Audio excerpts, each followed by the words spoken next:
রোদে না শুকিয়ে কাঁচা আমের আমসত্ত্ব, এই টেকনিকটা ফলো করে আমসত্ত্ব বানিয়ে দেখতে পারেন। কাঁচা আম দিয়ে এই সিজনে আমসত্ত্বটা বানিয়ে রাখলে সারা বছর খাওয়া যাবে।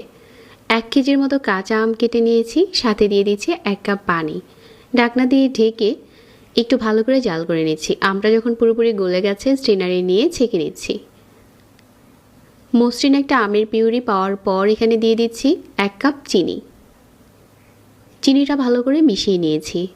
এখন উপরে দিয়ে দিচ্ছি 5 ফোড়নের গুঁড়ো আর শুকনা মরিচের গুঁড়ো। এর চাইতে বেশি আর এই আচারে কিছুই দিতে হবে না। রেগুলার লবণ আর বিট লবণ দিয়েছি। আরও কিছুক্ষণ এভাবে করে টানিয়ে নিয়েছি। আর এই পর্যায়ে ছড়ানো ট্রেগুলোতে ঢেলে নিচ্ছি। ফ্যানের বাতাসে রেখে দিয়েছিলাম 1 রাত।